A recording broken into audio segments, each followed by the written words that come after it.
Today is July 26, 2018. We're up here at the German Historical Society interviewing two people. Alright, we're going to interview Irene Kaufman and Nick Mattise. We're going to ask them a few questions. First of all, growing up in German, where did you live as a little boy? Did you live in German or out in the country? I'm born and raised in German, and I expect to die in German, be buried in the German cemetery. I lived at 397 and a half Washington Avenue. That's in the alley behind the dairy. Behind the dairy. At that time, there were 4 other homes in the alley. Okay. And Irene? Well, I'm Irene Kaufman, and I was raised over the east side on Lackawanna Street. And we had quite a farm. We had cow, we had pigs, we had chickens. We raised almost everything over there, but it was a great life. Did your cows come over to the pasture over by the fire company there that everybody talks about? They used to come over, and then my brothers would have to go chase them back home if they didn't want to come home on time. How many brothers and sisters did you have? I'm one of 13. 13. Uh-huh. And Nick? One of 4. 4. All brothers? One brother, Sam, and Vera, and Dorothy. And I had, and I'm the last. You're the last. The last of Mattises. let's see, Helen, Dorothy, Mary, Judy, me. 5 girls and 6 girls and 7 boys. How many are alive now? Steve and I are the only 2 left. Okay. But the last baby my mother had was a stillborn baby, so. And you lived in, where'd you live? What? Over the east side, 228 Lackawanna. 228 Lackawanna. Did your parents own the house? And No, my mother lived on Delaware Street, the Okay. Drimniak's house. Okay. And my father built the house on Lackawanna Street after they got married. And your mother and father's names? John and Mary Zaroka. He has the headstone Okay. on the And your mother and father's names? Yes, Nick and Justine. She was born in Mayfield. Okay. My father was born in Taylor. Taylor. How about your grandparents? Do you remember them? Yes, I do. My grandmother was born in Taylor, but my grandfather, that's her second husband, was born in Austria, and he was a traveling mechanic. He traveled and made and fixed windmills. Oh. And that'd be Austria and Germany. And when his brother was killed in the mines, at that time it was usual for another brother to take over the family. So it took them quite a while to find my grandfather Sam. And when they found him, 2 days later, he tried to get on a ship to come to Taylor. And he didn't like the mines at all, so he bought a farm at Chapman Lake.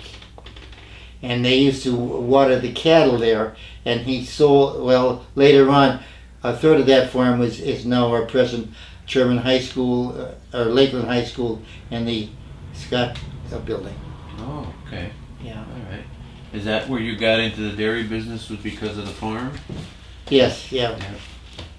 Did you work out of the farm up in the country as a kid, or was that already gone? Not before they got married, yes. But my mother didn't like the farms at all.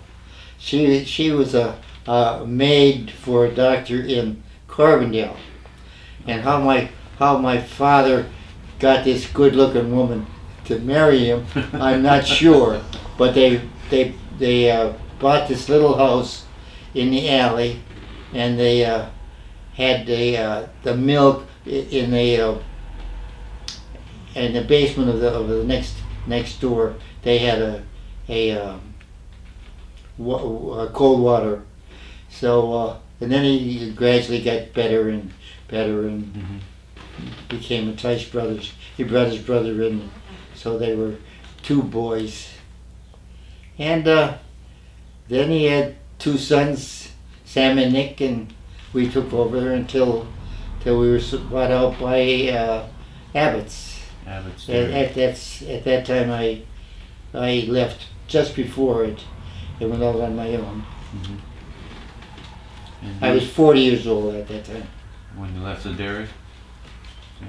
And And we you- had I'll continue. We had a famous ice cream parlor. Oh yeah. We hired all the kids in German.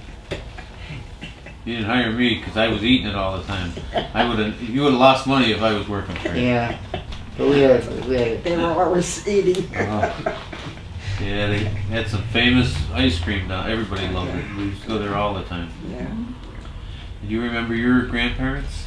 Yeah, my grandparents were the Drivniaks from over on Delaware Street in German. It was the household where my mother was born. Did they come here to work in the mines as well? My And dad your came from Austria and went to work in the mines. Two and then- from Austria, huh? Yeah, yeah. And Okay. then they built a house on Lackawanna Street. But that property, when I think about it now, that was the biggest property on the street. But the street was beautiful. It had trees lined up and down the street, and there was like a canopy going through the street all the time. Oh. And then they That's what we're trying to do now, but they yell at us because we plant trees. And don't want trees. They don't want them. Yeah. Yeah. But then it was, when you look over at the property on Lackawanna Street now, I walked there because the Bamberg boy owns the house there over there now. And we had so much property in the back of the house that we even had a good 20-foot grapevine going through the backyard. And then my father had fenced up because of the animals that they kept. Yeah. And then beyond that was still a lot of land. And when you went down into the land, you go down an embankment, and that's where this river was going through. It must have came from Hosey and went down and dumped into the Lackawanna River. Okay. Did you went to school in German? We went to, yeah. Did you have we went German to grade school and- yeah, went to grade school on Madison Avenue. Yeah. The grade school was on Madison Avenue at the time. Then they had a fire in the 7th and 8th building. And then shortly after that, they tore it down and sent us over to the high school. Yeah. Can I interject something? Yeah. Her dad was one of the more intelligent, far-seeing person that I ever knew. I mean, he worked for the church, and He was a carpenter. I, He was an electrician. I bought a house. Can I? Excuse me, Irene? No, go ahead. Okay. And we bought a house for $800. It was Leslie's house. Did you ever hear the name of Leslie? Yeah. Leslie. Anyway, it was a sheriff's sale, a leaky roof and no cellar. And we had Mike Cooch do some work for it so that I could live in it. And did you tell him about moving to Madison Avenue yet? No. Well, anyway, at that time they were living in Madison Avenue, and the back of my house, they never finished building it, and it's a concrete there. And one day he said to me, "Nick, you ought to make a porch there." And I said, "Mr. Zroka, I only get a salary, you know." He said, "Well, every time you get a couple of boards, we're going to build it this summer." And he said, "We're going to build it so you can live in it." And we did. And it took us several months. And they said, "We're going to screen it in. And you can do what you want to, but I'll bet you'll be eating your meals there and everything." And it was just wonderful. Now I'm going to parallel the same little story for Irene about the upstairs. Well, when we lived down for the variety store, Oh, okay. and there was that big porch on the side of the house. And when my father came up and he said, "This is a beautiful porch," but he said, "With the kids, if they look over the banister, they can fall." So he went on to John. He said he would screen it in, and John says, "Well, I can't afford to pay it." He said, "You don't have to pay me anything. You just buy what you need." He said, "I have the lumber. You just buy the screening, and I'll do it for nothing." And he put a beautiful screen porch. We lived there all summer long. We ate out there. We slept out there. It was really, really something. But my father was really knowledgeable. For somebody that came from Austria, Yeah. he was very knowledgeable, like his grandfather. They were all a good bunch because they helped one another. Yeah. So it was wonderful. What do you remember about like grade school and going to elementary school and your Yeah. teachers, and do you remember your teachers' names and Oh, I don't remember the No. teachers' names. No, gosh, no, I don't remember. Oh, I do. You do it grade school? Yeah. Dynamite Dunn. Dynamite Dunn? I had Dynamite Dunn. Oh yeah. And then we were really deathly afraid of that. Her husband was in charge of Scranton Transit, and she lived in the country. She was about 6'4" and weighed Oh yeah, this is no. and Grace Noble. weighed 200 and. Grace Noble. Yeah. Thank you, Grace Noble. Yeah. And believe me, When she walked. you walked in their room and it was quiet. She had absolutely complete control. Yeah, I but had the her one. when she was older, and Yeah, she but was very you know, mellow by then. the one thing about her though is we had a bunch of boys from the east side, the Jabinski boys, and it's one day at winter time they came prepared, and they took garlic and rubbed garlic over the heating system. Well, That did it. we had to be let go, and they said, they finally got ahead of Grace Noble. I wish I thought about that. We could have got out of day school. Yeah. Boy, the boys were really always, especially for her, they were always looking to do something to get at her because she was such a meanie, I would think. Did my father have her for a teacher? Oh, yes, yes. Yeah, she was nice when I was. She was mellow and a little bit older, Yeah, she. Yeah, I had Dynamite Dunn though, and Oh, Mrs. she- Mullen and Mrs. Muldoon. Mullen, yeah. Yeah. And how about Rudolph? No, Yeah, we had, No. what's her for, I don't know, Rudolph from the east side, what was her name? I can't remember her first name. what did you guys do as kids? I mean, you didn't have. Well, I had this video other. games. Well, we should talk about school. I went to school with Joe Austin. Mhm. Anyway, and so there weren't too many people in the chemistry class, and John R. was our instructor. Well, Joe couldn't do any. He never did anything. He didn't get caught. And so this one day, I don't know what he did, but John R. was really annoyed, and he said, "Joe, get ready, because if I make it to the door before you do, you're going to get killed."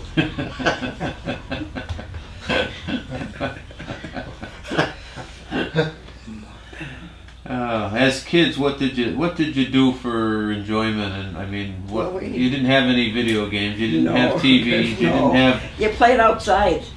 You You know, played outside. All the neighbors got together on the street. On the street on the corner was a light, and everybody, the boys, the older boys, and us kids would get out there playing hopscotch or kick the can and stuff like that. Yeah. And in the summertime, they would block up that creek that was going behind our house, and we had a swimming pool there. Until, as we got older, then we used to go up to Hosey To Hosey. and up to Walkness Pond. Walkness Yeah, Pond. that was behind the Russian cemetery. Oh, okay. It was a Walkness mines they had, and they had the pond there alongside the Okay, they had that stream then yeah. that ran into the pond. yeah. Well, we were deathly afraid of the 9 o'clock siren. And Mr. Muleheisen would go, he walked the streets. And believe me, my mother said, he can put you in jail. And that time, we had a jail in the basement of the Crystal Fire Company. Okay. And he took us there one day to show us.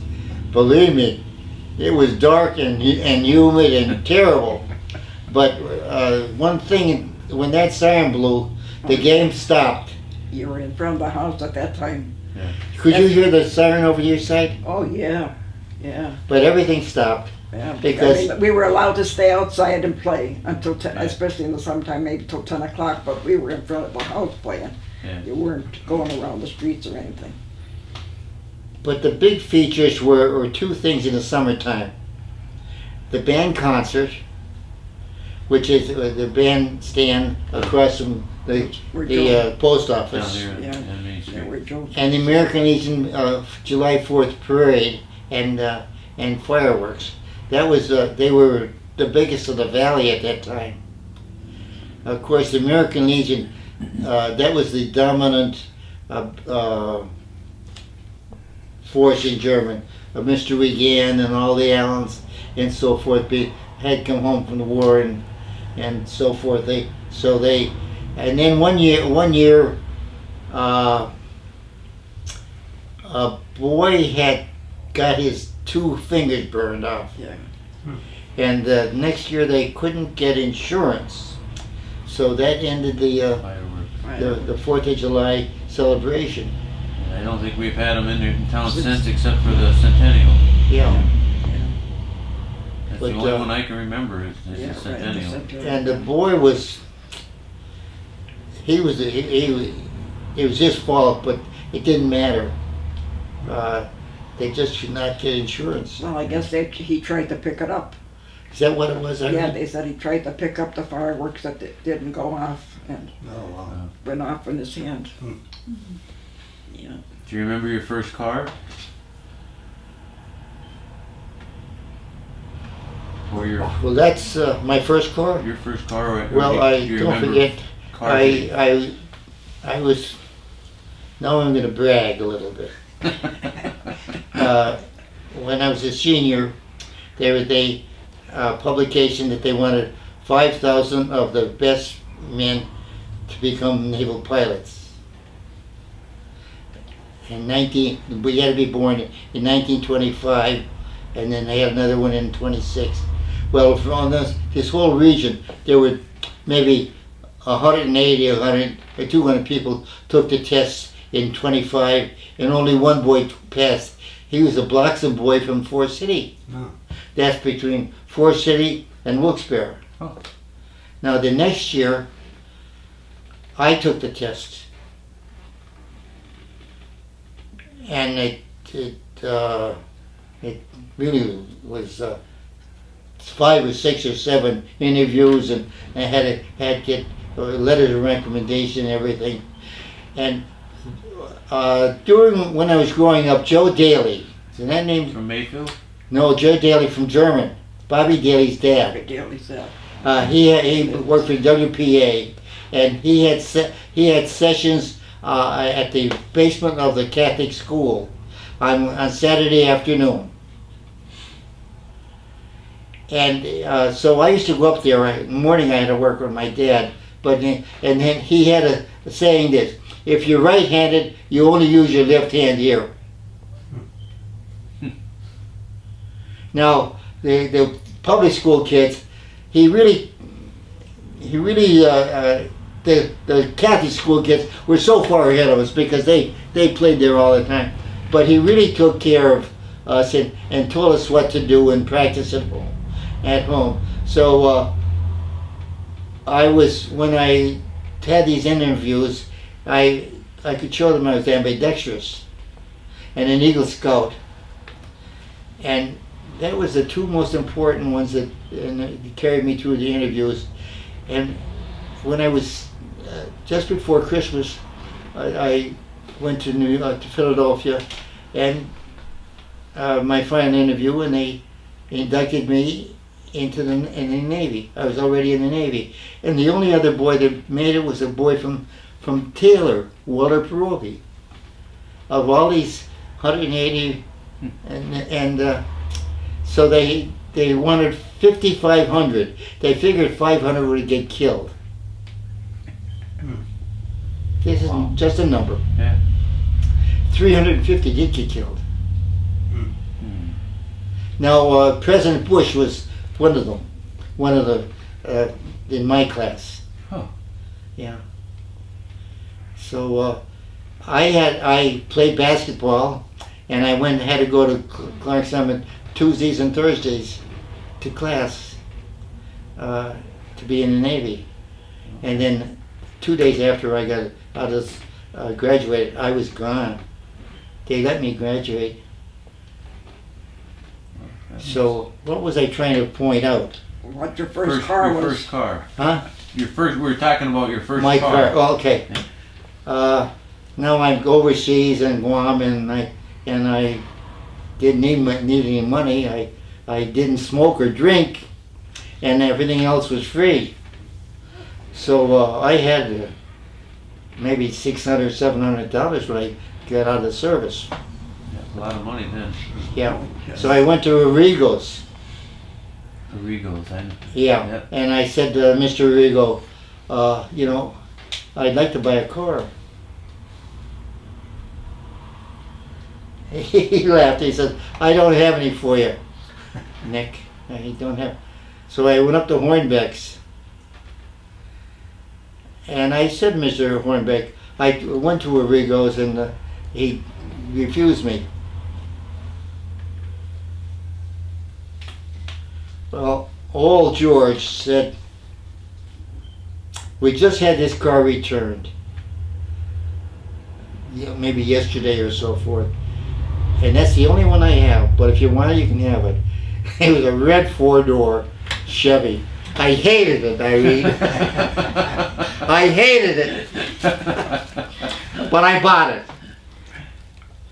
Now I have a car, and I'm already registered at Penn State. What year of car was it? 47. 7? 47.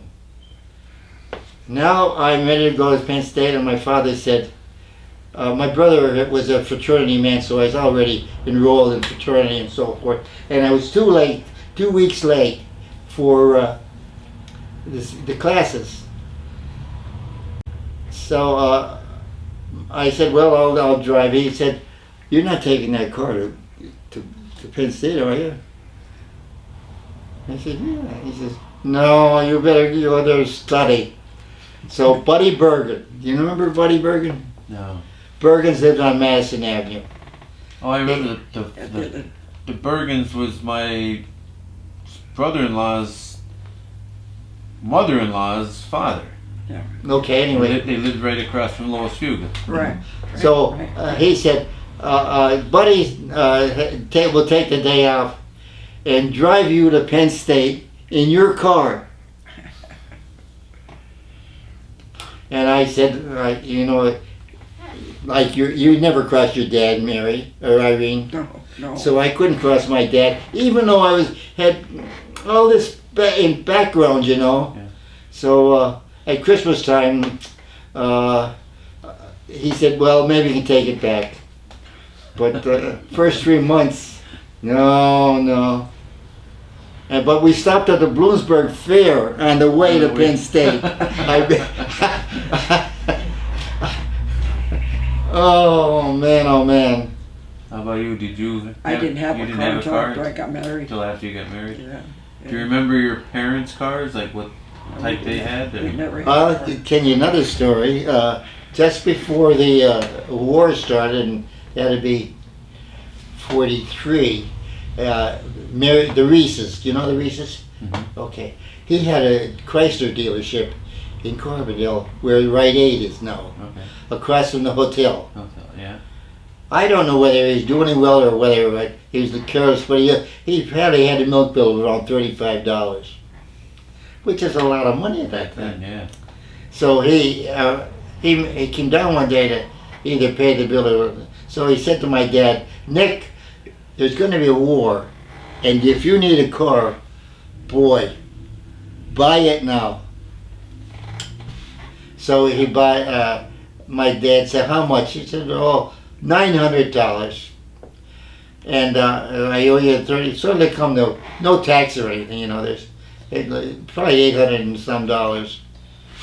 And it was a Chrysler Royal, and it had an automatic shift or the manual. Man, you had both. And also, it had a radio that you could turn the radio on with your foot, had a button on the floor. And that was really something, Irene. That'll be. Now, Okay. my sister Dorothy and I would many times drive the truck. So I was 16, and so he would allow me to drive the truck and a delivery or something like that. Mhm. And so I had the car once in a while. But most of the time, if I wanted to go to the movies, I went on the bus up to Carmel. Okay. You didn't challenge your dad. No, you at that time you didn't. You No, respected your parents. because they were right almost all the time. If they were wrong, they were still right. Yeah. How about, like, did they ever talk about your great grandparents or your like over in Austria? What Well, it was my like? father had a brother over in Austria. He lived to be 99. He's the oldest one that ever lived in our family. Huh. And he used to write to him faithfully. What did they do in Austria? Do you know what they I did don't for a even living or know anything? that. I have no idea about that. You still have any of the letters that they wrote? No. Can I- You know, years ago you didn't think about saving things like that, especially when we sold the house over the east side. There were so many things in the attic and we just got rid of them. Wow. And then I think today now, if we were smart enough, we could have made some money on some of the Yeah. stuff because some of the stuff was really antique stuff that was up in the attic. Yeah. Wow. But you know, when you're moving in a hurry, we had to move in a hurry because in January, February, they came and told my father they were going to dig for coal and they were buying these houses.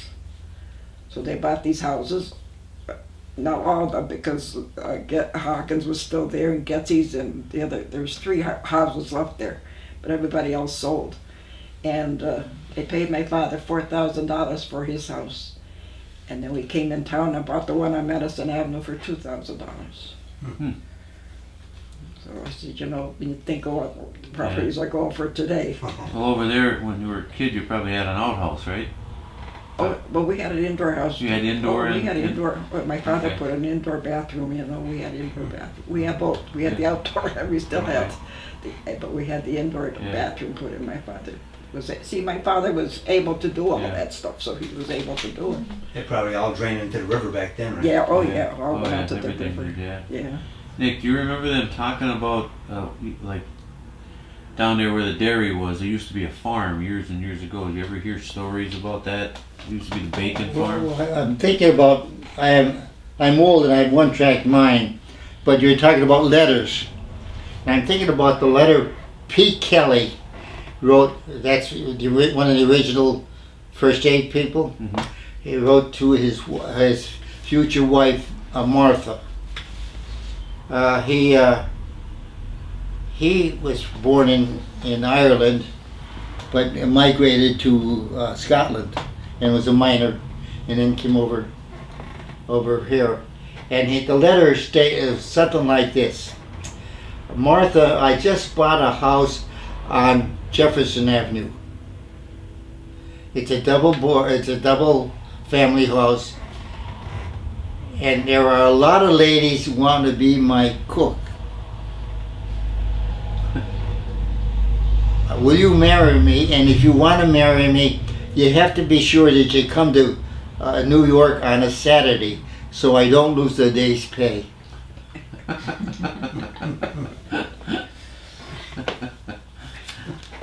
Stories like that will be long forgotten if we Oh, don't yeah. if we And don't record So it. Is that Mr. she came on a Finnegan's Saturday, father? and they went over to whatever it is, and he got married, and he brought her to German. And she's a big woman, and he was my size, half blind from carbide. That's Pete Kelly. His name is on the one of the original first aid people, because they had first aid in Scotland. And is that Mrs. Finnegan's father? Who? Veronica Finnegan's That's father? Mary Peralt's grandfather. Right, Very Her dad was a doctor. right. Okay. What do you remember about German stores and like candy stores and meat Well, markets and Over things over the east side, Cooch's had a store in front and they had a bar room in the back. That was that up the where Cooch's Nebraska bar section. still is. And or then was. on Delaware Street, Deeks had a bar, and Lishtek's had a grocery store, and then there was Rudolph's grocery store on Hudson Street. Where Red's had the little candy store, was Yeah. that a store Yeah. all the time? Yeah, I remember that. Yeah, I used to go there as a kid, but I Yeah. didn't know if it Yeah. was always a store. oh yeah, yeah. And you know, you stayed local. Then after a while, the Big Chief opened up in Carbon, in German. Egan's building there was the Big Chief. And we used to walk up there. I used to walk up there every Friday afternoon and get the groceries for the week and cart them back home. We have a lot of pictures of stores going down this way, down over the hill. Yeah. And I don't, we have some records of them. Were there some there that you can remember? And Well, Bruce's barber shop was where the dairy is now, isn't it? Wasn't it? Bruce's barber shop was where the dairy is now. Gerald Bruce. Yeah. okay. And then on the other side of the street was a big dress factory. Great big red I building. remember that. The Yeah, dress factory. I remember that. That was probably John German's original, one of his buildings when, Yeah. you know, because it was right there in the corner. Yeah, Yeah. across Was from it the a big church. red building? Well, when I was growing up, Floyd Battenberg used to say that you could buy everything in German but on Main Street except a car. Everything you need in life. Yeah. And Well, what we've read in the history that I've been able to read, German was one of the biggest, bustlingest towns in the valley because of the coal mines and Yeah. people that lived. There was close to 5,000 people in German at one time. But you know, I kept it going. We had a lot of bars. Yeah. There was a lot of bars. There were a lot I of remember bars in even as a German. little kid. I remember. Yeah, and Butler's is still there. Still there. Yeah. That's I mean, where the on Main miners- Street there was Cooch's Bar on Main Almost Street. every- and almost every block. In one block, I think there was 3 or 4 or 5 of them in one Yeah. block. Do you remember Will Hosey? Pardon? Will Hosey? Yeah. My father remembered him. He used to deliver from Bottlers up to Edgerton, Oh, yeah. the beer. Yeah. Yeah, the bars, I kept them going. but in this wintertime, there was great sleigh riding over this side. Where'd you sleigh ride, Irene? But we did the hill there on Lackawanna, went down the other way. That big hill that went down the street. Did they call that Canner's Hill? Because the Right. Canners lived at the bottom? Yeah, Canner's Hill? Candlers, yeah, Yeah. right. That And then there one, was the one that went down where Subchak lived yeah, at one time, down that's like a dirt road right, part. right. Okay. Yeah. Well, we had Powell's Hill Powell's Hill, like yeah. and Maynard's Hill, and then the Division Street hill was dangerous. it was narrow. That was narrow and Yeah. and deep and steep. But if the Powell's Hill was the ultimate. I mean, that was a block and a half long, and they used to have. Of course, none of the streets were paved, so the ice and so forth Stayed was there maintained. for a long time, yeah. And Maynard's Hill was in back of the dairy there, and we had all the way up there.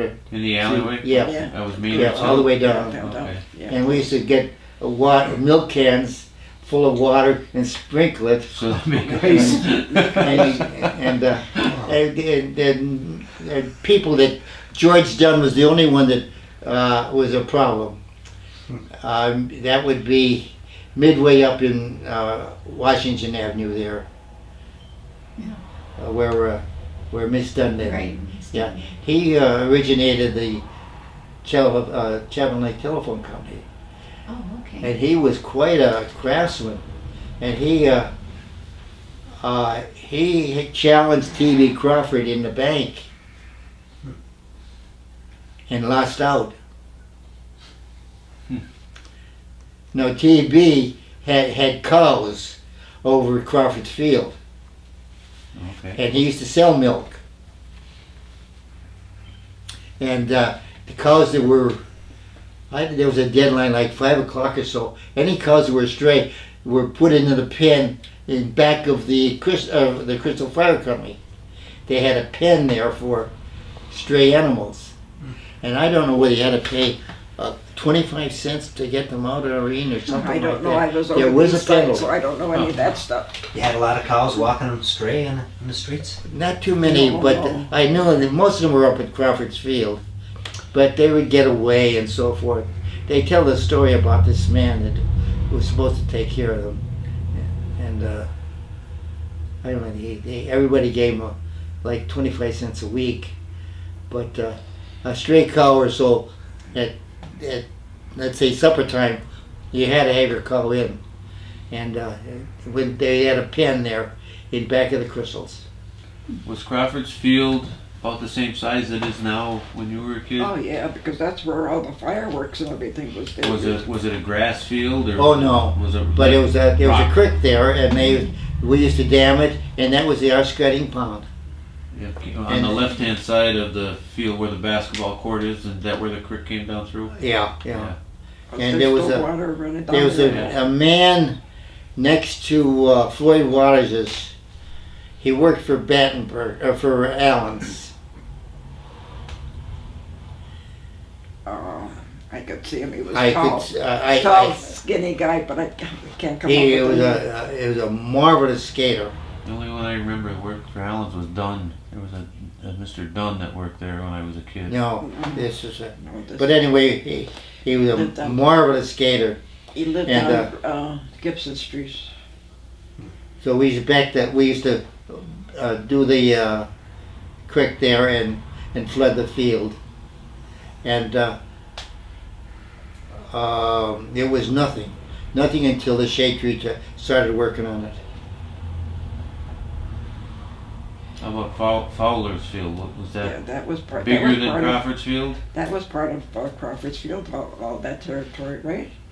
Did it all like blend in together? I know where Fowler's Field is, Right. but was it bigger or better or nicer looking than Well, Crawford's? that's where they That's where played. they their- played their sports Yeah, and games. Yeah. Actually, that was in Mayfield. Part of it is in Mayfield, yeah. That's Yeah, the the trouble. border We're goes right surrounded through by it. everybody. Archibald, Mayfield, everybody. Yeah, German was pretty small, and part Yeah. of Fowler's Field is in Mayfield. I know that. Yeah. Yeah, Well, that's why some of these new homes up there now. there. Yeah, half of them are in Archibald. Half of them yeah. are German and half are Archibald or Mayfield or whatever. Even where I live, the building 6 and 7 are Archibald territory. And then Yeah. we're down lower, the lower part of the thing Yeah. is German.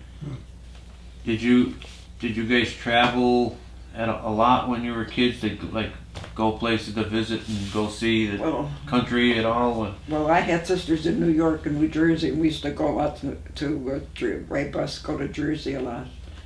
And then we used to take the train. When the train was leaving from Durham, we'd take the train to Scranton, and get another train to You go. remember the train stations then? Oh, yeah, two of the them. train over the east side, yeah. I used to take it every weekend and go to Scranton.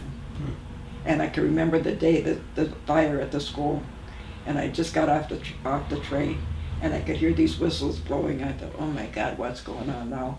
And I met somebody, and they said, oh, the German school is on fire. Well, I ran all the way home because we were only catty corner to the school. So I was petrified for our homestead. Yeah. And then until I got there and seen that it was just the back end of the building that burned. Did you like, go to Chapman Lake swimming? Oh, yes. Heart Lake Yeah. and Newton Now- Lake. Yeah, Heart Lake and Newton Lake. Did they have the rides and the amusement park Yeah. there up there? There was a dance hall there at Chapman Lake that we went there for the dances. How did you get there? Did you guys walk? or- Walk? Yeah. Oh yeah, we walked up. Yeah. My father bought my brother a bike so that he would be able to go up the thing, and he took it one day to the lake and came back home, and coming down Rushbrook Road, the light there smashed right into a car, and that was the end of the bicycle. One day. Brand new bicycle. Don't forget, German closed down on Wednesday afternoon. Yeah. And therefore, then even my dad didn't work. My father worked 7 days a week, every day, pedal mill. But on Wednesday afternoon, we went to Chapman Lake, and probably with Mr. Rudolph and a couple other people, we would have a boiled ham and and cheese sandwich, and go over to the pavilion and get a Pepsi for a nickel and a stick for a penny. So they So would give us Wednesday there 6 was cents. nothing going on in German. Everybody shut down. I didn't Oh, know Wednesdays, oh yeah, everything closed, every store closed, even the post office, everything closed on Wednesday. Even when I was a kid, Yeah. yeah. that. Really? Yeah. I don't remember that. Yeah, Well, Battenberg still closes on Yeah. Wednesday afternoon. does it still? Yeah. But on Sundays, didn't they have the blue laws like everywhere else, or no?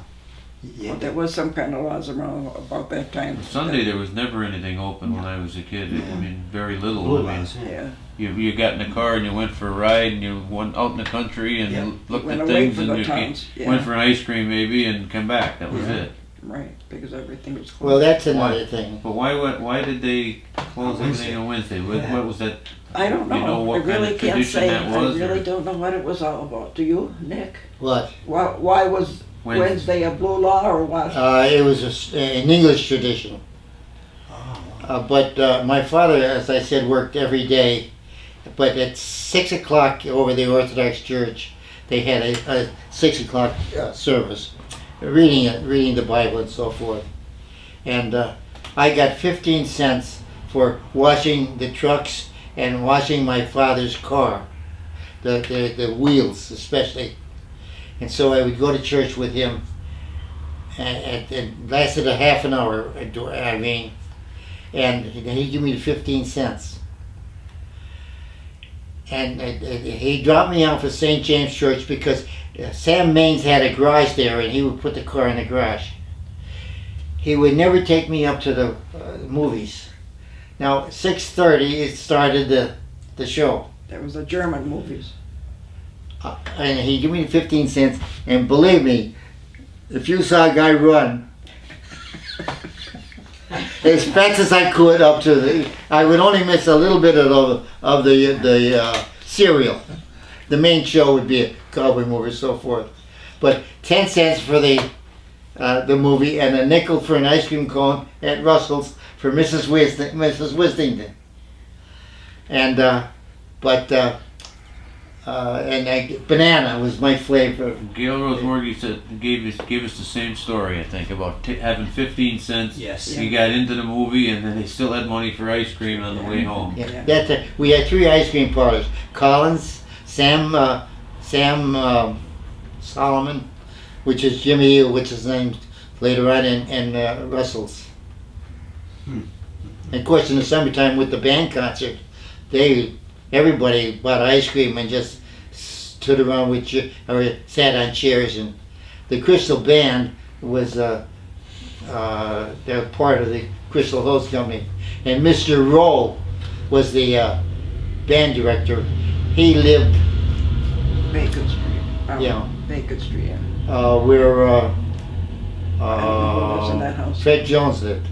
Yeah, Fred Jones Oh, used to live yeah. in there, yeah. And nice house. Yeah. But Mr. Rowe was a very stern man, and they had about a 20 or 25 piece band, and they played real good music in the summertime. What kind of instruments, like wind, trombones, trumpets? Pardon? What kind of instruments did they have? Wind instruments? Metal, let's see, that'd be brass. Yeah, the brass, yeah. Yeah. Trumpets, trombone. I think we have a picture somewhere of the Crystal Band, someplace. Yeah. And they, of course, when the Crystals got the Laramie, now that was like, 20 something. nobody had anything close to that. I'm telling you, that was that was a super Cadillac The Cadillac of all truck, fire yeah. companies. Yeah. And when we went to on a parade, people just looked like that Laramie, and it was just something. Yeah. Oh. Yeah, and that was when they had the Crystal Building over where Madison. with the Yeah, ramp yeah, going up yeah. in and Yeah. And now the Artesians had. My father liked the Artesians because they played pinochle, but he belonged to the Crystals. But they had. I'm not sure about this, but I think that when they had a fire The first company that got there got $25. Now I'm not sure about that, and I don't know whether how long that lasted, or maybe somebody in council suggested that. But it would have been a terrible thing if they did that. Oh, they'd be racing. Yeah. Yeah. Yeah, that would be. I'd be bad at that because I want to But be the if you first ever one. heard that, did you ever hear that story? I heard something about money being given to a fire company if they were the first one on the scene. They controlled the fire. Yeah. They were in charge of it. Yeah. Yeah. And But that's why the two it might fire have been companies just didn't get along. suggested. Yeah, right. Yeah. right. Well, Because it would have been a foolish thing if it was. It might have lasted a year, Yeah. but that was not fair. Especially if the artisans were getting more. Get there first. Now, I heard you talk a little bit about church. You went to church St. over in the Michael's. east But you side? know, St. Michael's original church, I have to look at the book from the church because I don't think they ever written in there. Original church was on Lackawanna Street. Right, like on the opposite side of where we live, maybe 3 doors down. Because when I was growing up, all that was left was the foundation, and we used to play in that foundation.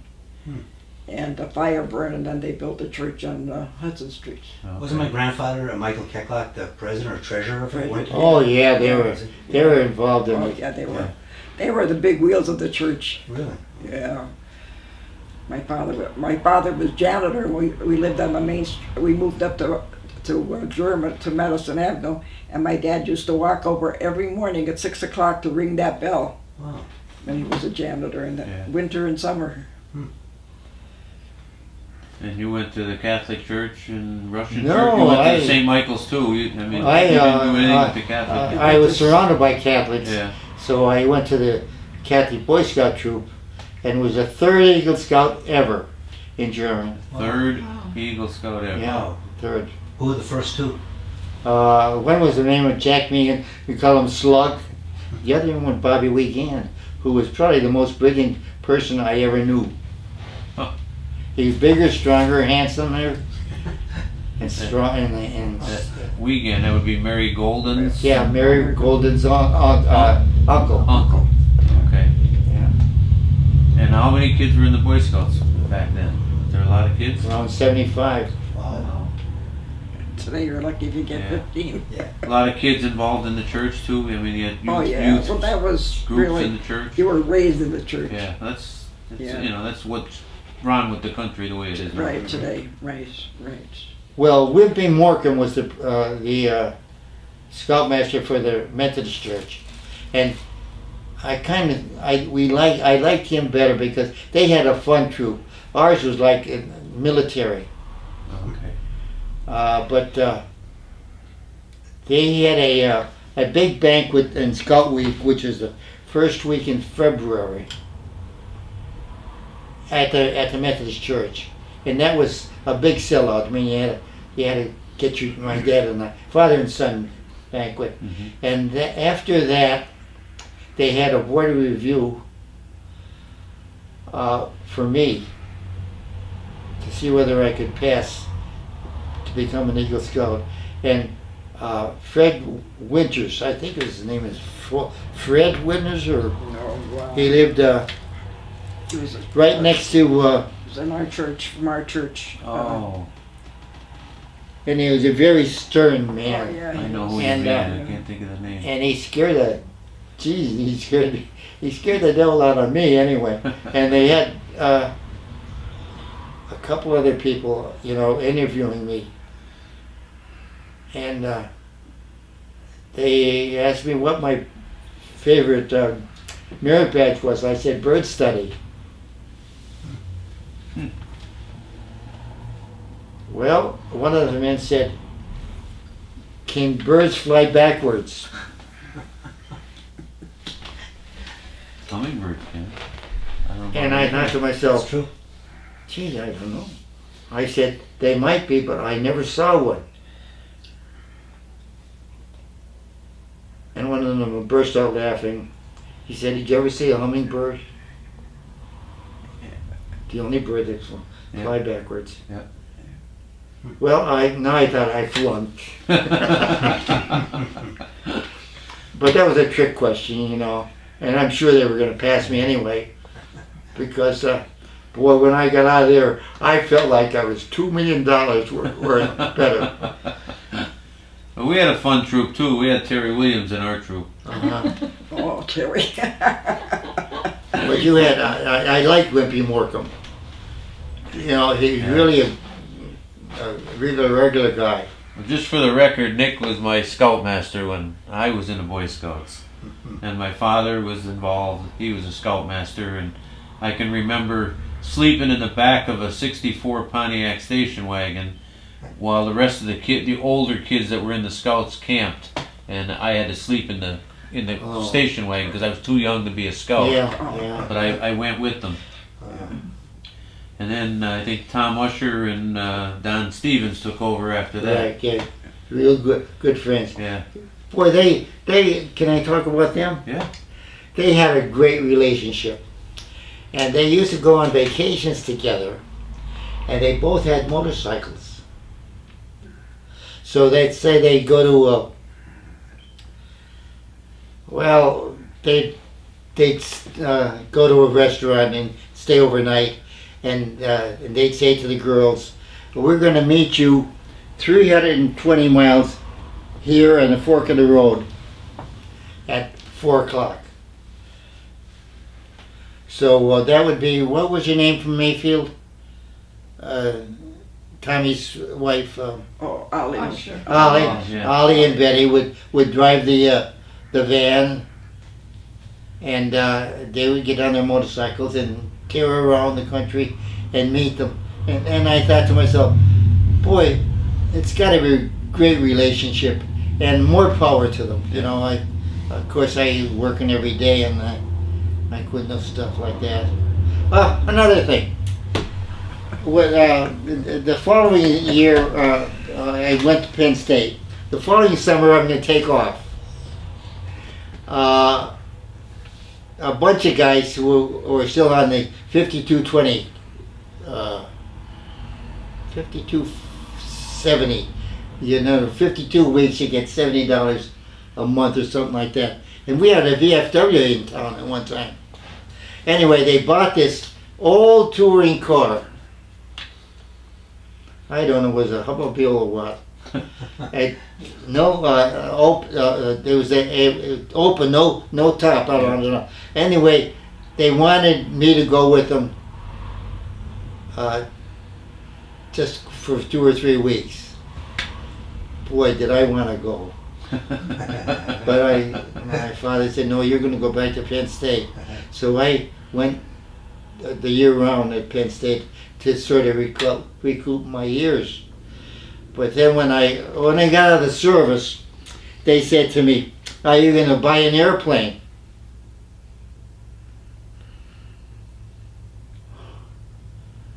I was so mad at them, I said, hell no, I'm going to buy a horse. And I did. And at that time we had 12 horses in town. Okay. Yeah, we talked about that with Gail about Floyd Battenberg having horses. Yeah. And he mentioned somebody else had horses. Oh, Rip Callahan and his dad had horses. Okay. Mr. Loughney had an Arabian stallion, TM, which was a deal dancer. Was it A TM? gray one. TM on McKinley Avenue? No. No? There was a lot near Right around there. the church, he lived there somewhere. Oh, okay. And so there was a garage up there in back of on Fowler's Field there, and so we all the horses were harbored there, and we paid somebody maybe like $1 a week each guy, and he fed them and so forth. But we had a real, and so I was having a great time. I had a horse, a dog, and good friends. I didn't want to get married. Yeah. So, you were in the service. You were in the Navy. I was, yeah. Where did you serve What part of the? I told you I was in D5. We were picked to be pilots for the invasion of Japan. They told us right off the bat we were going to go to Japan. Well, I'm on Guam when they dropped the bomb. I wasn't a bit sad, because they said that, well, MacArthur wanted to invade Japan immediately, and he said we'll only lose 400,000. Only. And Nimitz, he went to Nimitz was in command of the whole thing. Yeah. So Nimitz said, I won't agree to that. And he said, well, I want to do it. And so Nimitz said to him, you can do it, but I don't know how you're going to get there, because I won't supply the ships. So they stalled it back and forth, and then they dropped the bomb. And boy, so now all these guys are a lot older than me. Were coming in. Guam was already a big supply base, Yeah. and so all these ships were coming into Guam, and they couldn't leave unless they had their complement less 10%. Some of them really were battered, and they needed people. Now I am a cadet, and I'm neither an officer or a seaman. And they figured I wouldn't be, I'd stay on the island for at least 3 more months before my turn came. First I got there and I had to wait for somebody to die to get into action. No, I had to wait for...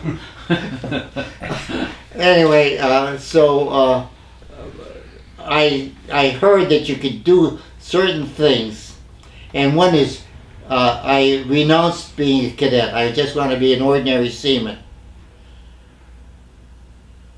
So it didn't take but about 3 weeks later, I enrolled.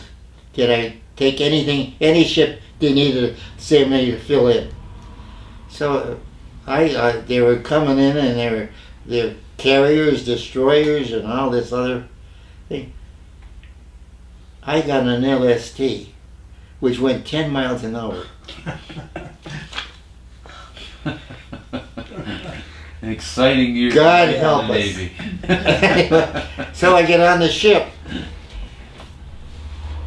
and there were 4 of us. I think they needed 80 people, so they had 74, 75, and the 4 of us. There was still 1 short, but the guy said, "You're good enough, close enough." So I got on the ship, and the guy said, "What can you do?" I said, "What do you want me to do?" He says, "Well, do you want to be on the crow's nest?" I wasn't afraid of heights. Okay. Now that's Yeah, way up on top, right. you know. So I said, "Sure. What's the deal?" He said, "Well, if you take it, you don't have to stand watch, and you have an open gangway when they get to port. You don't have to do anything. You can come and go as you want to." I said, "I don't mind that." So we get to Pearl Harbor, and they had 2 colored guys on board, one for washing the clothes, the other one taking care of the officers. Well, I go back there. I'll go back to this Guam. They had good food at Sinpac, Chief in Command of Pacific, and they need somebody to wash clothes on Saturdays and Sundays. So I volunteered to go there and wash clothes and eat with the officers, and it was really good. It was a good deal. And I didn't have to stand watch. I didn't have to get up in the morning because I had special. There were 4 of us like that. So anyway, now I put that down that I had been in Sinpac. So we leave Pearl Harbor, and then the guy that did the washing is in jail. Now they had no they had no tolerance. You could, as long as you could get going, you get going. So now in my interview originally, the captain calls me and says, "Nick, now we need somebody for washing clothes." would you like to not do that, but with the same deal? You don't have to stand watch. You don't have to, no open gangway. So I said, I don't mind, because I knew the colored guy was meticulous. Everything was really, really good. So I became, I took care of all the clothes. And then when we were getting ready to go to port, I would make sure that everybody had their neckerchiefs and everything and all that. And I never charged them a nickel. So when at a beer garden or something like that, I never paid a nickel. Of course, I didn't drink anyway, but you know, they took care of me, and they made sure that if there was a fight, I didn't get involved in the fight, because there was always, I mean, a Marine would boast about something, you know, and most of these guys had gone through hell, so they were not going to back down on anybody, and they took care of me. I was little, because they didn't have to wash clothes. Clothes, yeah. So we finally went through the Panama Canal and ended up in Beaumont, Texas.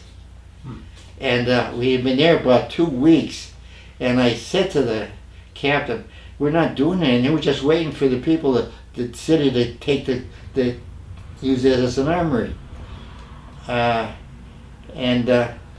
So I said, I'm already enrolled at Penn State, and he was you know, everything was over. The war, they just wanted to forget it. And so a couple days later, he said, okay, I arranged it. You're going to get discharged, but I don't have any fares for you, you know, railroads and so forth. Mhm. So he said, but most of the people won't charge you. And so I left there with 2 guns and a bicycle.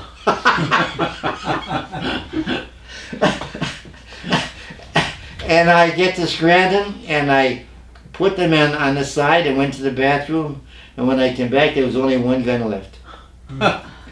I didn't care. I was so glad to get home, you know. You still have it? I gave it Michael Pete Tiller. You know Pete. All right. Well, now our next line of questions. You talked a little bit about you didn't want to get married, but you did. So we'll ask you both about your spouses and your family life and how you met them, and you know, a little bit about raising a family and you know, some of your kids. And Well, after I graduated, I went to commercial school for 2 years in Archibald, and after I graduated there, came home, I couldn't get a job, so my brother took me to New Jersey, and I went to live in Jersey City. And I was there about 2 years, and this one night, one of the ladies that lived in the apartment that we lived in was going to a political party, like the meetings that they had. So she asked my sister and I to go with us, so we went with them, but it was being held at a bar room. So at that time, there was a band there playing, and my husband was part of the band. And he was playing in music, and it was him and his brother-in-law and a friend of theirs. They had the trio. And they were sitting there, intermission came, and he came over and asked me if I wanted to dance. So I started to dance, and the next thing you knew, we were dating. And then my sister got involved with the guitar player. And so it was a family affair, because Charlie's brother-in-law was the steel guitar player, and then Pat, my sister's husband, was the regular guitar, and Charlie played bass fiddle. I didn't even know he played instruments. Yeah, Charlie played bass fiddle. Well, he played with Joe Brees when he moved to Germany. He played with Joe Brees for quite a few years until Joe gave it up. And then, of course, our first apartment was Carilla's house on Madison Avenue. It was across the street from my mother and father. And then they wanted the apartment for somebody in the family, so we had to move. So at the time, the apartment up over the variety store was vacant, so we moved up there. 7 rooms. Beautiful place. It was a really well kept place. So Charlie and I lived there. We raised our family there. We were there for 17 years. Wow. Charlie died in 71, and in 74 I moved up to the housing with my 3 children. Were most babies born at home back then? Or like No, when you it was guys were born? Mid-Valley Hospital. Oh, really? Because my father was born at home, and the midwife was Mary Tellep. Did you know that name? No, I don't. And August said she delivered a lot of babies over in the Oh, east she side. probably delivered me because we were all delivered home, but my children were all born in Mid-Valley Hospital. But my mother's, her Born at home. the 12 children were born home. The 13th when she went to the hospital, and it was a stillborn baby. So that's why they took her to the hospital. So of course, I have the 3 children. Yeah. And Charlie died in 71, and we moved up to the housing in 75. And I'm there 42 years. Wow. I don't like to move. I don't blame you. I've moved so many times and helped my kids move so many times. I'm sick of moving.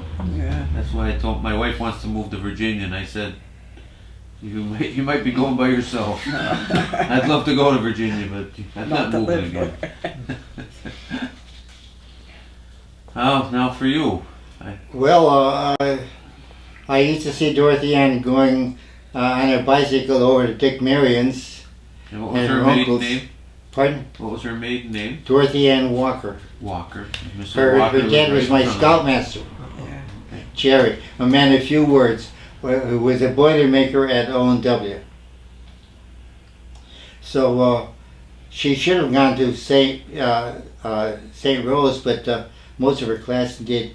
But her sister was going to Marywood, and they couldn't afford the tuition at St. Rose. So her mother said, "Let's try the public school." Lucky for me. So she was in the second set. She was 2 sections, and I kind of liked it, you know. And then my sophomore year, when I was playing basketball, now the guys, the seniors, Jackie Bain and all these guys, were terribly. They were not bullies, but they really pushed me around something severely, and they knew I had I liked Dorothy Ann, and they just kidded me to the devil. And in my, I must have been 15, my sophomore year, near the end of the season, they used to have a dance after the game. And Jackie Bain goes over to Dorothy Ann and says, "Nick would like to dance with you." Now, I only danced with my sister Dorothy in the kitchen. My sister Dorothy was just wonderful. Anyway, so now she said, "Yeah, I'll dance with him." Now he goes in front of all the basketball players and says, "She's waiting for you to go over and get her." No, I have the shakes and you know how it is. You're young and you're so don't have any poise or anyway. So I went over there and that was the first time I dated her right off and on. Then right after that I was gone, and she went to Marywood and went to New York. She stayed in New York for 3 years, and she'd come home and then she got a job in Orange, New Jersey. Well, she'd come home on weekends. She got passes, the O&W gave, anyway, after a couple of years, her roommate called me. I liked Gert. She was about 215 pounds of muscle. And her boyfriend was about 107 pounds. You could pick him up. But the nicest guy, you know. Anyway, she called me one day. She said, "You better put a ring on this girl. She's dating this doctor." I didn't care. I cared, but I was, I didn't go with anybody else. I told you that before. I just never went around with anybody else. She's the second one I went with. That's another story. Anyway, so Doc O'Connor, you know Don O'Connor? Yeah. My best friend. I finally get the ring. My sister gets the sewn. My other sister gets it set. So I get the ring. And I said to Doc, you better take me to New Jersey. I'm a little excited about going to Orange, New Jersey. So I dropped him off at the coffee shop. And I'll never forget the poem there. As you go through life, brother, whatever be your goal, keep your eye on the donut and not upon the hole. Now I dropped him off and I go to Dorothy Ann's apartment. And there she's coming out with this doctor. She had a date, they were going to see The Sound of Music. So she said to me, what are you doing here? I said, I came to take you to dinner. And she introduced me to the doctor, who was about 35. My size, a little bit bigger. And he said, I heard about you, Nick. So he said, I can get somebody to go to dinner with me. Nick came all the way out here, and I took her to dinner and gave her the ring, went home, and went back to my horse. I rode the horse the day I got married.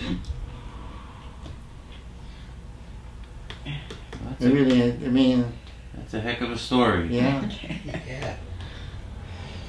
And you raised your kids here in German, and they all went to school here in German? Yeah. Both your kids and Nick's kids, right? Yeah, because in Well, that's another 70 story. in That's another 71 story. in 71 they built a new high school. Robert is left-handed and a pretty good athlete. And he comes home from the Catholic school in probably third grade. You've heard this story before. It must have been about the third grade. All bruised. The nun said, "There's no left-handers in the Bible." Oh, I know where you're going with this one. And so I go up, I went to see the sister. I'm the guy that goes out, the Leo-san. And she said, well, I'll go easy on him. A couple weeks later, he comes home, and he's confused. He doesn't know whether he's left or right, and he's pretty well battered. Now I go to her again, and I said, sister, that's it. You can't touch the boy. You have him so confused. He doesn't know where he is. About a month later, he comes home, and I said, that's it, you're going to public school. Now at that time they were blending with Lakeland, and there is no room for him in Lakeland, but there's room for him in Mayfield. Now he was, so in the third, like the fourth or fifth grade, it was Mr. Daly's class. They had their restaurant there in the corner. Okay, yeah. And A big building. so he goes to Mayfield. Now Hogarth, his buddy, hears about it, and also they lived. He's a great golfer and so forth. Scarpetta? Who? Scarpetta? Scarpetta. Yeah, sorry, Scarpetta. Dave. Hogarth says, I'm going to Mayfield. Scarpetta says, I'm going too. So I don't know how, I don't recall how they got to Mayfield, transportation wise. Well, the bus used to pick them up because my Lynn went to Mayfield. Is that the way they did it? Yeah. Anyway, about several months later, the principal from Lakeland calls. He said, there's a war going on in third or fourth grade or whatever it is. Well, chairs are flying around, books are flying around. You better get up here, Mr. Mattise. Of course, that's me. So I go up there and I finally get to see Daly. He burst out laughing. He said, "Oh, it was pretty good, but they're outside playing baseball together now." She got excited, and so, but Hogarth and Scarpetta went to Mayfield with Robert. Now, whether or not the next year they got transferred to German, I don't know. Yeah. Or maybe they had the junior high school there, or whatever it was. Well, yeah, Mayfield was the junior high school building. Is that the way it was? Yeah, German was the elementary building, and Mayfield was the junior high. Junior high, and then the high school was up in the new building. But they were buddies. Yeah. Yeah. Yeah. Kevin Hogarth, and I remember them, as kids, they all played when I was coaching sports, and They were all good sports. they were all good, Oh, that's good another kids thing. and good athletes. It's coaching. What's his name who lived on Madison Avenue and didn't leave the money to anybody? Giles? John. He was really a patron of all these kids. Yeah. Now, and we'd be sitting there having dinner, and I'd say to Robert or Chris or Mike, I'll take you to the game. I don't want you to take. Mr. Giles has a brand new car. We want to go in that new car. Yeah, he was good with the kids. He was. Yeah. Too bad had a falling out. Yeah. Yeah. Yep. Yeah, he did a lot. I mean, he did donate a little bit of money at the end. Not much. Not Yeah, but he left very $1 million to the synagogue. Yeah, we didn't get much at all, but that was his. 30,000 for the Methodist Church. I think we got most of the questions answered.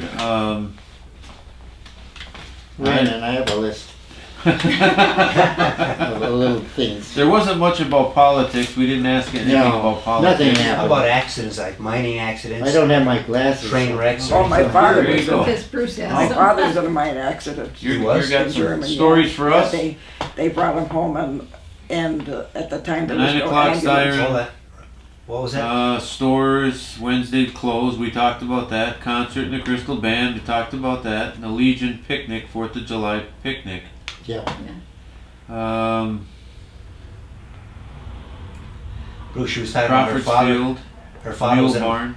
She was saying her father was in a mine accident. Yeah, he worked at the D&H over the east side, and Okay. he had the accident. They brought him home on a stretcher and just brought him in, laid him on the couch, and walked out. Nothing else. So we had to call Battenberg because there was Battenberg was the ambulance at the time, and he took him down to Moses Taylor Hospital. What happened? Was there a collapse in the mines? Or? There was somehow the coal came down on top of I him. think we talked about I everything think that's on the that only list. thing I can say is when the boys had their breakfast, we didn't see them again until noon. They played baseball in the alley all day long, and then they, as they got older, he had a TV business. What was his name? Jack Stevens. Jack Stevens had them playing. This is Chris and Mike playing over at the Crawford's Field, and they had. Were you playing with them? Yeah. They were real. When they played high school basketball, that was a relief because it was so much harder. Yeah. Some of those games were really bad. Yeah. We played at the grade school in where the old grade school was. We played at that playground basketball, and then we played over at the high school. They had the court right next where the parking lot is, Yeah. and we played in there. Yeah. And Jack Stevens was one of them. He lived right there in Ray Yeah, Bell's house. yeah, And right. yeah, Jack was a big, strong, tough guy. He pushed everybody around. Yeah. Yeah. And he had his business on the main street there. Yeah. His TV business. Now, do you want me to tell you how I got involved with Irene? Yeah. Okay, my wife dies, and her sister used to come up on for the holidays from Albuquerque. Kathy. But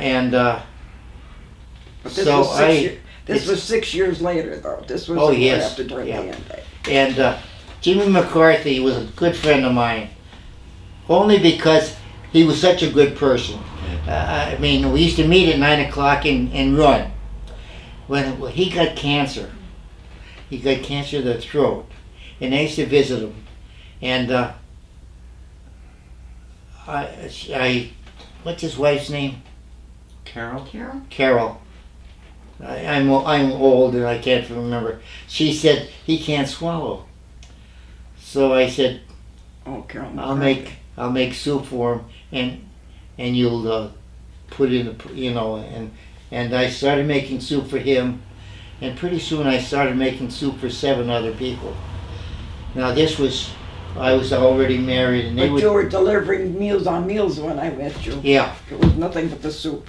Anyway, but then I was delivering soup and I had an extra one, and I was going into her apartment. She comes out. No, you were delivering Meals on Wheels. Was it? No, that was Yeah, you were delivering for Meals on- John. Well, Meals on whatever. Wheels. Anyway, And I lived in that apartment for 5 years, and I never went out really before noon. And why this morning I went out at 10 o'clock, and he had just finished coming out of the apartment, and he walked out, and I'd seen him, and I said to him, I said, Nick, I haven't seen you since Dorothy Ann died. I said, how you doing? Well, that was the start of it all. so I introduced her to Kathy, and I said, "This is the lady who makes 300 or 400 pasties for the town." And Kathy said, "Gee, I haven't had a pasty since I left for New Mexico." So good-hearted Irene says, "I have one in the freezer." So we had that for supper, Kathy and I, and she says to me, "You're going to have to do something for this lady." Now, she was going to the baseball games with the Richocks, and I was going with other people. So I thought to myself, gee, maybe I can take her to the... Now I meet her and I say, Irene, would you like to go to a baseball game with me? She said, I'll think about it. And she was in no hurry. Now I see her a couple months later and I said, what about it?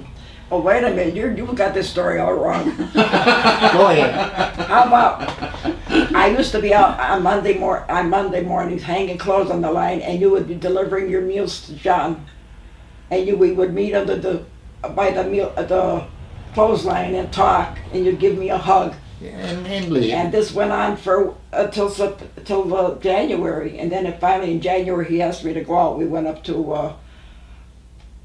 what's the place up in Lennoxville?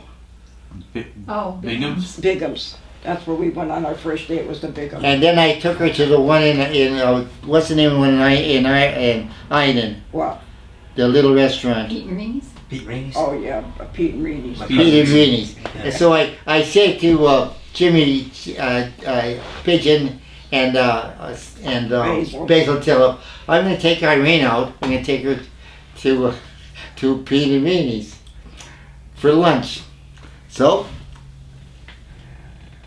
we arrived there, and pretty soon Basil comes with his wife to check her out, and pretty soon Pigeon comes.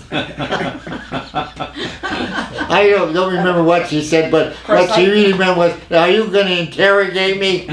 I knew Basil way back when, because he used to sit on the stone wall going up towards Mayfield where, who owns the house now in the corner there? The alleyway. Oh. There was a stone wall there. And the boys used to always sit there, and we sat there too.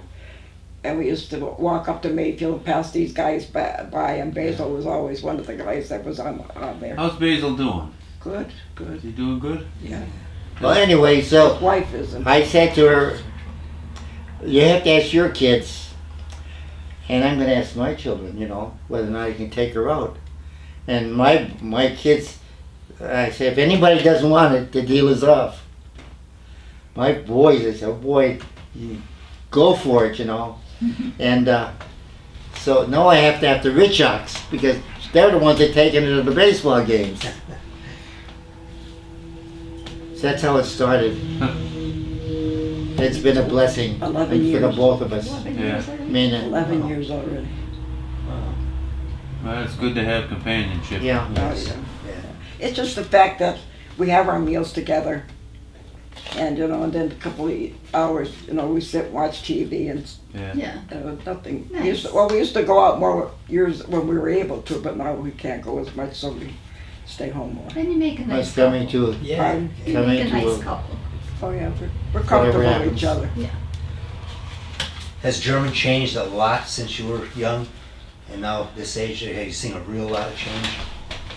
For the better, for the worse? I would say it's different for me because I came from the east side. And, you know, you were east sider, you were It's a just... change just coming from there to here. Yeah, right. It was a big Yeah. change to come Yeah. into town because people didn't really think about you as well as they did in your people. When you went to school, you were more or less an outsider because you came from the east side. Uh-huh. Was what I remember as a kid was the English lived, and the English and the Welsh lived in Jefferson and Lincoln And in one little area, two Yeah. blocks. right. And then the Irish seemed to live on Gibson Street and down that way, and the Italian Catholics seemed to live on Madison Avenue. Yeah. And then your Russian and Polish East lived side. in East Side and up on the hill in Mayfield. Right. Was it like that when you were kids Oh, too? yeah. Same thing? Oh, definitely. And when we moved on to Madison Avenue, of course, we still had, my father still had a couple of chickens, so my father, there was a little shed in the back, so my father put a screen around the shed so that we could take those couple of chickens. And Mrs. Green said to one of the neighbors, "Well, here comes the Hicks." So, you know, they really got rid of the chickens after we killed them off and had them because that was all our Sunday dinner was always a fresh chicken and stuffed cabbages. Yeah. That was always a Sunday meal. And as a kid, I can remember the relatives. We had relatives in Detroit, Michigan. And this weekend, my sisters took my mother to New Jersey for the weekend. And we didn't know these people were coming from Detroit. And they come in on a Friday night, and Saturday my father said, "Well, what are we going to do for supper?" He said, "We'll have to kill a chicken," but he couldn't do it. So he said, "If I get a chicken and hold it down, would you chop its head off?" So I did. 11 years old, and I chopped the chicken's head off. And then we put it in hot water and dressed it and cleaned it out and everything else. I was really, 11 years old, I was really trained to do a lot of stuff that I didn't Yeah. realize I had to do. Yeah. My father and I were just like this. I was his helper all the Were time. there a lot of parades in town? Not or too just many. just like on Memorial Day or Yeah, that was the problem. how about, do you remember the parade, the big parade after the war? There was a big parade on Main I Street. wasn't around. You weren't here. You were still I in. was still trying to get home. Yeah, I was swimming. I was in Jersey at the time. yeah. There was a big No, parade in Jersey. I didn't make that for another year. I couldn't get out. But when you're talking about, I was thinking about Leo Moskowitz. For 10, 12 years, every other Wednesday I picked him up and we used to go looking for horses. And a deal was that if I took him to a restaurant, I paid. If he took me to a restaurant, he paid. But he tells me a lot of stories about his growing up during the war. But he also told me that he was a left-handed pitcher. I didn't know I that. never knew he was left-handed. I never knew he was a But pitcher. anyway, he told me about the German. Every town had a team, and the county league, Carbondale won. But they had a couple of people they brought in to work in the breaker that were, what do you call them? Ringers. Ringers, yeah, ringers. And so even though they won the championship, they had to give it up because of the ringers, 2 or 3 of them. So now it's tied between German and Archibald. The game was in the Grassy. You know where that is? Yeah. At the other end of Archibald. Mhm. So he said, and the team was composed of almost all the Episcopalians, except the catcher was Gummy McDermott, Did you ever hear that name? I heard the name, yeah, I didn't know who And it I was the was, pitcher. but- Left-handed pitcher. So these Episcopalians and the Irishman and the Jew Yeah, Jew. get on the trolley to go to Archibald, and they're met by the police and 2 constables to escort them over to the grassy field. I don't know how but Leo said the first pitch I threw was about 8 feet above the guy's head. And I was the only left-handed pitcher in the league. So they were really afraid of me for the first 2 or 3 innings. They never seen the ball coming at them if they were Yeah. from the other, So, especially if they're left-handed batter. He never, I don't know how they ended up, but I know that the constables escorted him back to the trolley, but the chief of police would not help them. And they won, German won? I had no idea. Don't know. I have no idea. But that was his favorite story, and his favorite joke was this. This guy is looking for a horse, and he sees this ad, horse for sale, and it's a beautiful horse, a buckskin with a black tail and mane, and 16 hands high and well. And the guy says, "Boy, beautiful horse. Can I ride it?" He says, "Yeah, but the horse don't see so good." But he gets on the horse, and the horse prances around, and he likes the horse, and he buys it. And the guy says, "I'm telling you, he don't see so good." Well, the man takes the horse back, and he says to him, "You gypped me. This horse is blind." The man said, "I kept telling you that. He don't see so good." That was his favorite story. Oh, Leo always had some Yeah. good stories. Well, I know he talked about when he went to his class reunion and nobody showed up. Yeah, He was the only one The alive. class of 1924. yeah. He was the only one alive. He said Yeah. nobody was there. Yeah. Then he said he doesn't buy green bananas anymore. Yeah. Tom Puffer says that too. Yeah. But he had a collection of horses, miniature horses. They were maybe ivory or something like that. Gee, he had it worth thousands of dollars.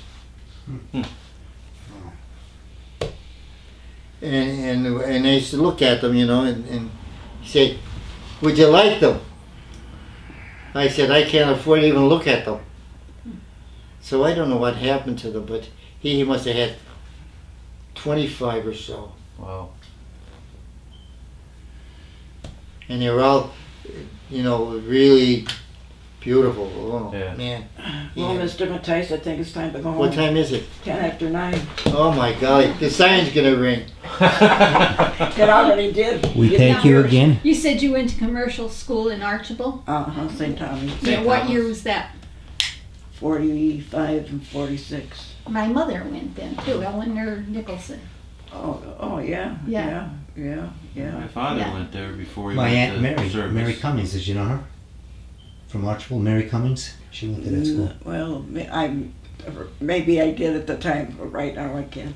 Yeah. But no, I went there for the 45. My father Yeah. went there, That's when she and I guess St. Thomas back then was the Commercial bills. it was Commercial the school. University of Scranton. Yeah, Before it was the University of Scranton. right, Yeah. right. And my father said that he went there and then he went in service, or he went there when he came out of the service. I don't remember which, but then he went to Georgia Tech through the service, and then he became an accountant. Yeah. But he said he went to St. Thomas. Yeah. I think almost everybody did at that time. There was Yeah. really nothing else around. Right. Yeah. So.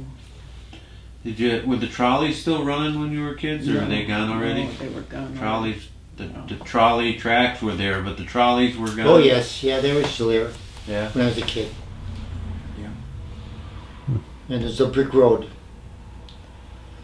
Yeah, I remember the brick road and the And trolley. then they would oil the road, the streets, and you had to watch. You go up to the end of the block to crosswalk because you got oil. They oil the streets over the east side too. Oh, yeah, Yeah. because everything was dirt roads. Everything was so dirt, they- yeah. yes, And they- Fred Young was the sole man. Yeah, He was the whole DPW Yes. with Bill, Grace Young's- his assistant. yeah, Grace Young's father.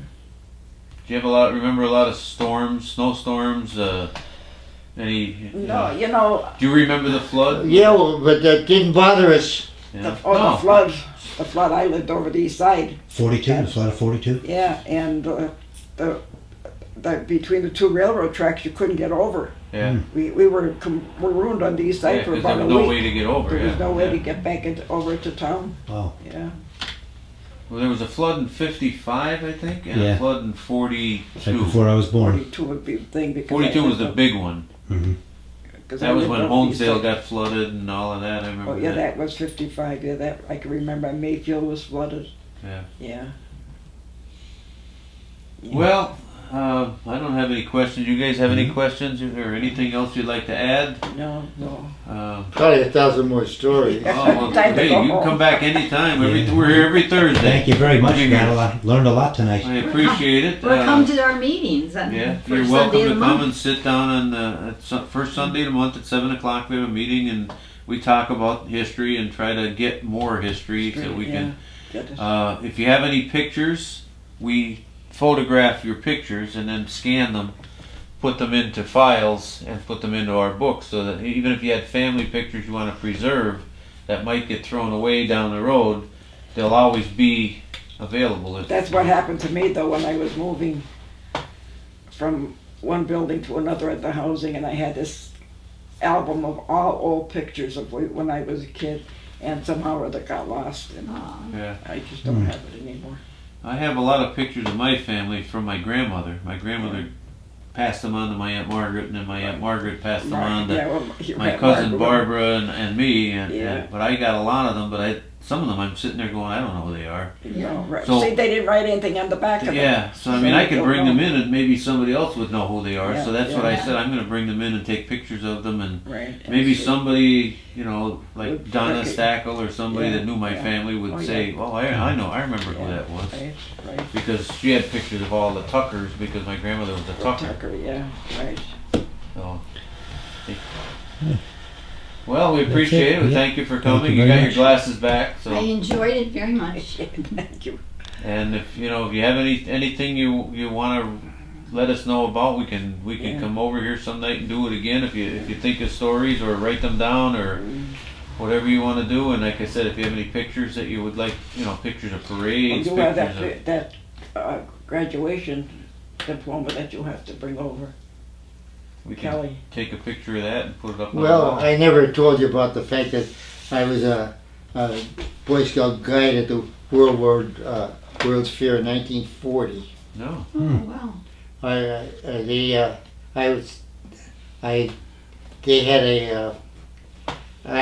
applications. I was tried for a lot of things, and in 1939 I tried out and didn't make it. And Bobby Wiegand made it, but I didn't. Carfile from Peckville won. His father was the superintendent of Blakely or something like that. Anyway, so I tried out for 1940. The same man was interviewing, and he said to me, "You're back again?" I said, "Yeah, I'm now an Eagle Scout and a lot smarter." So I got to be a guide at the World's Fair. That's quite an honor. Lived there- And lived where right was there for a it that month. year? Pardon? Where was the fair that year?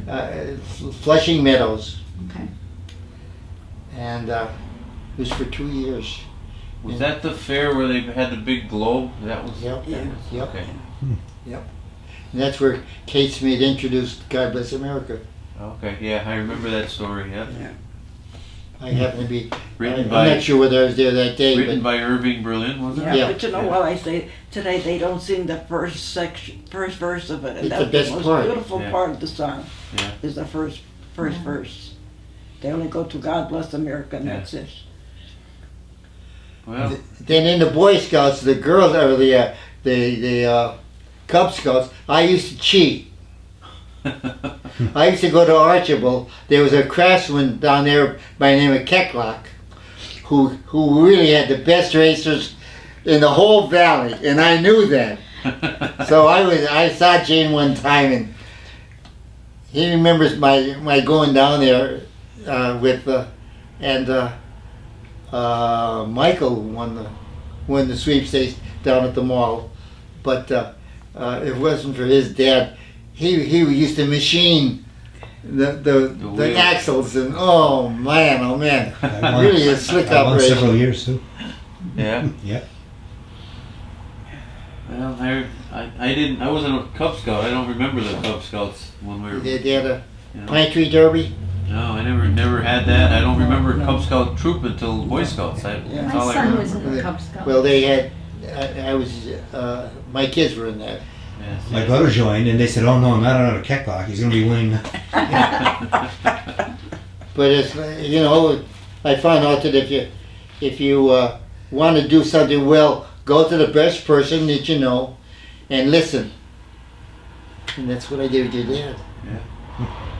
I had enough merit badges to be an Eagle Scout, but I couldn't swim, and you had to have swimming and life saving to become an Eagle Scout when I was in, and I couldn't swim. Can you swim now?